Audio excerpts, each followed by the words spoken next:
मी genuinely सांगतो. आता for example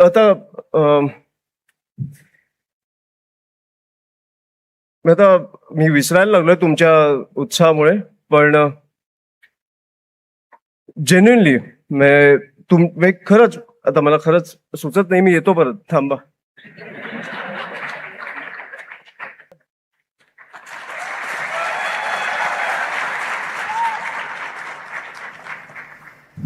मी खरंच काय पाठ करून नाही आलोय म्हणून, पण तुमच्या ताकदीमुळे मला जरा धडकी भरली.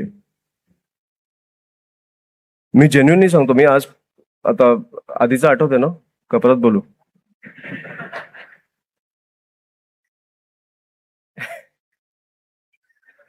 थोड्या घोषणा द्या, मला भाषण आठवेल. मजा केली रे.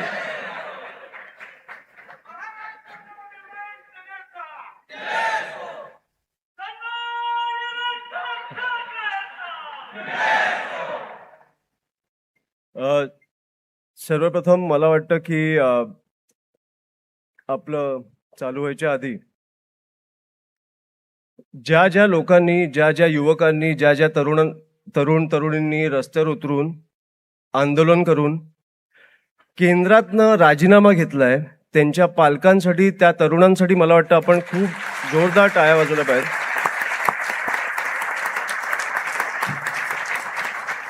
मी जेन्युइनली सांगतो, मी तुम्हाला जेन्युइनली सांगतो, मी राजसाहेबांचा मुलगा नसतो तर मी राजकारणात आलो नसतो. आणि हे मी खूप जाणून बुजून बोलतो. मी दरवेळेला बोलतो, कारण मला राजसाहेब माझे वडील आहेत म्हणून नाही, ते राजकारणात आहेत म्हणून नाही, कारण माणूस प्रामाणिक आहे.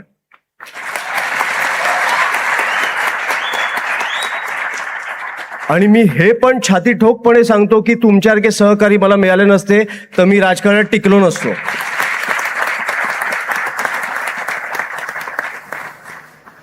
जेन्युइनली मला तुम्हाला सांगायचं आहे की जे काय आता फॉर एक्झाम्पल आपले अनेक आंदोलनं झाले गेल्या अनेक वर्षात. मला राजसाहेबांनी जेव्हा विद्यार्थी नेत्याचं पद दिलं, महाराष्ट्राचा दौरा निघाला, तुमच्यासारख्या अनेक तरुणींना भेटलो. आपण पहिलं युनिट स्थापनेचा कार्यक्रम दिला, तो तुम्ही इतक्या उत्तम प्रकारे राबवलाय.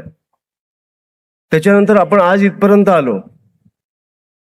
मला माहित नाही मी तुमच्याशिवाय काय केलं असतं. आणि जेन्युइनली मी हे सांगतो, कारण म्हणजे फॉर एक्झाम्पल आता तुम्ही आत्तापर्यंतचा दौरा झाला, तो सगळे जे झाले आंदोलनं मला वाटतं विसरला पाहिजे. कारण मला आता तुम्हाला सांगायचे पण नाहीत आपण काय केलंय, आणि तुम्हाला आठवतं पण मला वाटतं विसरला पाहिजे.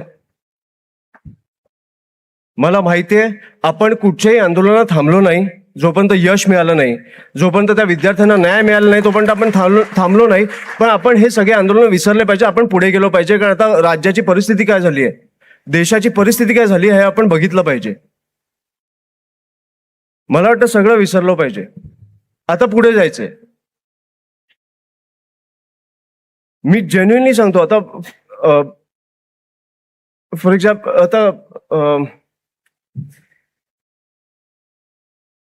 आता मी विसरायला लागलोय तुमच्या उत्साहामुळे, पण जेन्युइनली मी खरंच आता मला खरंच सुचत नाही. मी येतो परत, थांबा.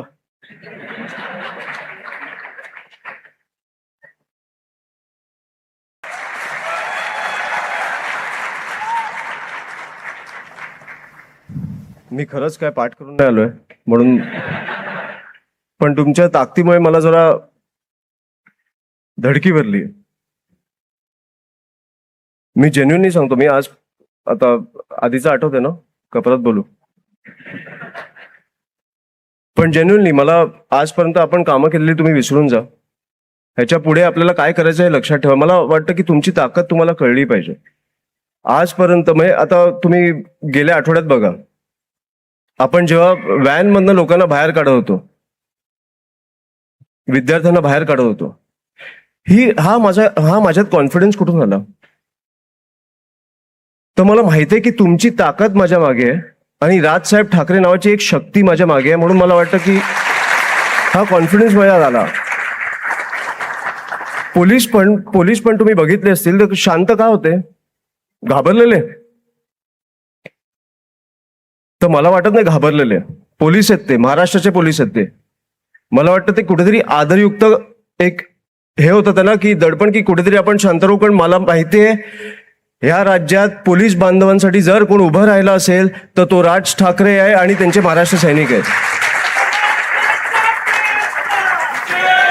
ह्या गोष्टी आपण कुठेतरी आपली ताकद समजून घेतली पाहिजे.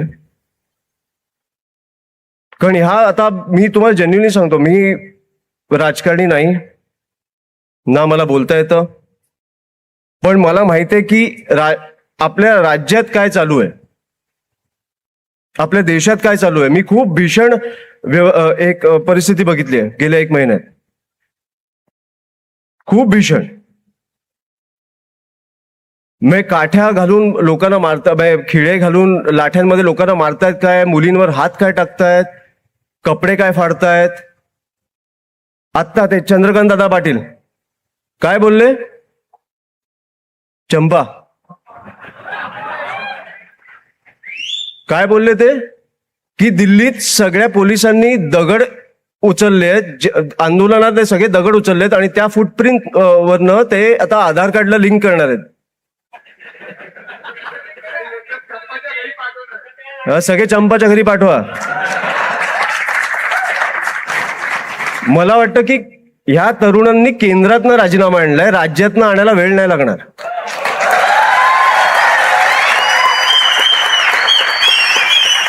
तो एक मुलगा आठवतो तुम्हाला आंदोलनात जो बोलत होता मारा मला, मारा मला, तो आपल्या नागपूरचा आहे. मला अभिमान आहे त्याच्यावर.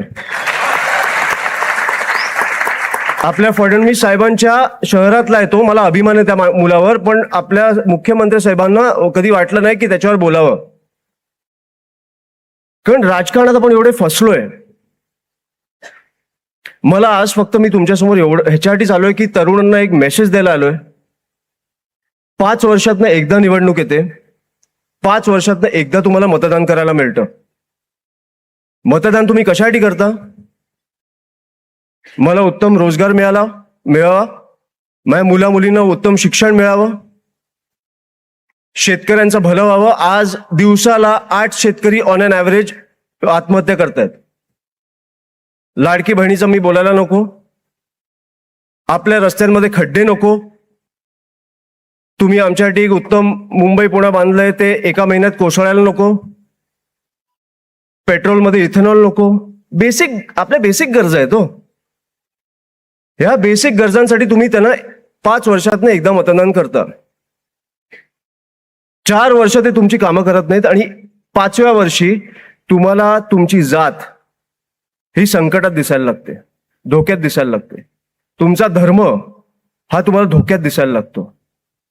तुमची भाषा ही तुम्हाला धोक्यात दिसायला लागते. हे का होतंय हे पहिलं समजून घ्या.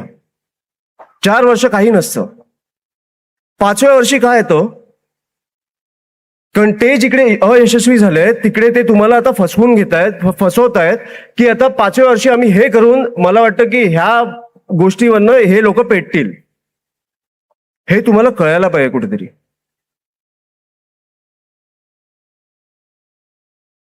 हे असं सहज जाऊन देऊ नका. ते 4 वर्ष तुमची मारतात आणि 1 वर्ष तुम्हाला मलम लावतात.